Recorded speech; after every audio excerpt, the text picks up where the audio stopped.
What is up, guys? Hope you're doing well. It's me, Vikkstar123, with some more Call of Duty Ghosts right here. We've got some team throwing knife going on, and you guys have been asking for this for quite a while now, so I apologize for the delay on it, but it's actually a really difficult thing to get a gameplay off. People just slip out of the way like that guy, and sometimes I just go a bit crazy and spam knives and miss them.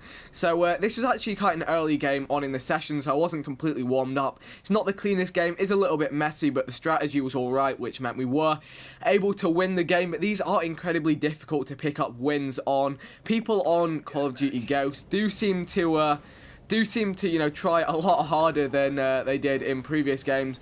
Or I guess it's just a thing that you die faster. We are actually on heavy duty right here, which was helpful. I think it gives you 25 or 30% more health, which is something I mentioned a while ago, which is good. I'd love if this was, across all playlists, because you tend to find, the Christmas noobs are running around on TDM, and we're here on heavy duty, facing all, the players who preferred the previous Call of Duties, who preferred, additional health. So it makes things a little more challenging. But we were able to put together the gameplay. One thing I always find is this guy. Look, he was going straight for his camping spot, and I just got unfortunate with those knives. Tried to recover it, but at the end of the day, there is, quite a degree of luck involved using these throwing knives, as well as skill and anticipation. Sometimes they just won't connect. So that is that. It does seem that, whenever I do well in the games, the rest of my team kind of struggle and we lose the game. And then, like, the one or two times that I'm not doing so well, we'll end up pulling through and winning the game. I guess it kind of makes sense, because if there are less kills to go around, if my teammates are getting more kills, then it's going to be harder for me to pick up those kills. But anyway, enough about the gameplay. You guys can see that on your screen. Right here, we were all trying to take down those two guys. We did get them in the end. But anyway, I have a story to tell you guys, and I've been doing YouTube for 3 years. I must have done a good few hundred commentaries. I'd say like 500-600 sit down at a mic talk commentaries, and I've never actually discussed this, which surprised me when I considered that the other day. So let's begin with this. When I was younger, I had a pet duck and a pet chicken.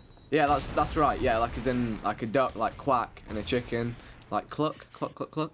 So basically, the reason that happened is at my brother's school, when they were in, like, I don't know, it must have been year 6, I think. So I don't know, like 11 years old. The school, their class got some ducks brought in, and they hatched the ducks from eggs in an incubator.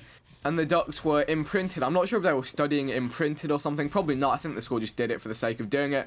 But basically, what happens with ducks is when they hatch from their egg, the first thing they see, the first animal or person or other thing they see, they latch onto, and they just follow it around everywhere. And it's kind of it's like, it's in the wild, it's a thing that ducks, they always follow their mother around. You see all the little ducklings following their mother.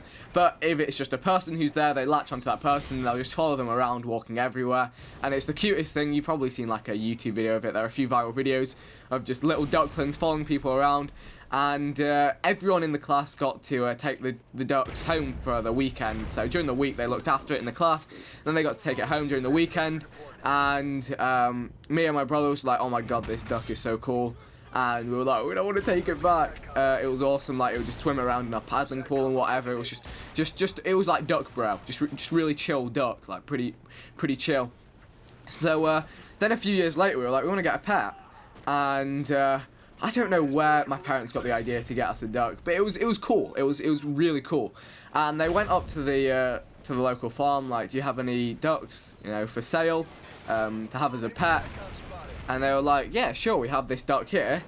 But they were like, we only have one duck that we can, you can have as a pet. And we were like, well, the duck needs a companion. It can't just be a duck on its own. And they were like, you can have a chicken as well. So it's like, okay then. Let's have a duck and a chicken. Seems legit. So we ended up with a pet duck and a pet chicken, which was really cool. They lived outside. We built like a kind of like a wooden hatch for them. It had like a wooden frame. It had like mesh walls. It had like a little ramp and like a little sleeping area and everything. It was pretty dope fresh.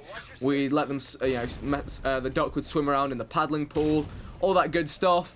It was pretty awesome. And we'd had them for about a year, I'd say. One thing to consider though is that if you ever consider getting a duck and a chicken as pets, they poop everywhere. Like, that's not an understatement. Everywhere. Like, literally, it was so much effort to, like, there was so much effort to clean up. But hey, so yeah, anyway, we'd had them for about a year, and we always made sure we put them in their little pen before it got dark. And one day we went to the whole family went to the gym, and on the way back we got stuck in traffic, and then it got dark. You know, we weren't too fussed about it. We're like, it's only just gone dark. When we get back, we'll put them inside their pen, and it'll be all good. We got back, and a fox had paid a visit to the garden, and me and my brothers were pretty upset because it appeared that both of them had been nabbed by a fox. That's nature.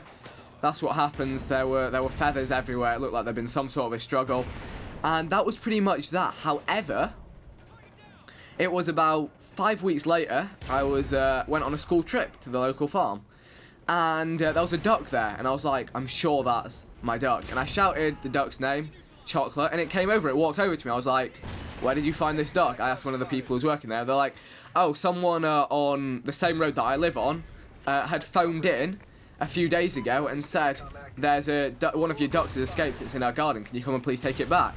So then they were like, well, it's not one of our ducks, but we'll take it anyway. So there's actually a little stream, a little kind of small river that runs down the back of my garden. It goes under all of the hedges, and it runs down the road. So what happened was, obviously the duck had managed to escape down the stream into someone else's garden and just sat there in their pond, then ended up at the farm.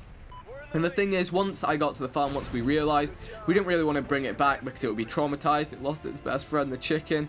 And actually, funnily enough, it thought it was a chicken because it had only really ever lived with a chicken. So when it was at the farm, it was hanging around with all the chickens. So that's another thing that gave away that it was our pet duck. But anyway, that is the story of my pet duck and chicken. I hope you guys enjoy. If you did, feel free to leave a like rating. Leave your comments in the description below. Check out some more videos, subscribe if you haven't already, and I'll see you guys at some point in the future.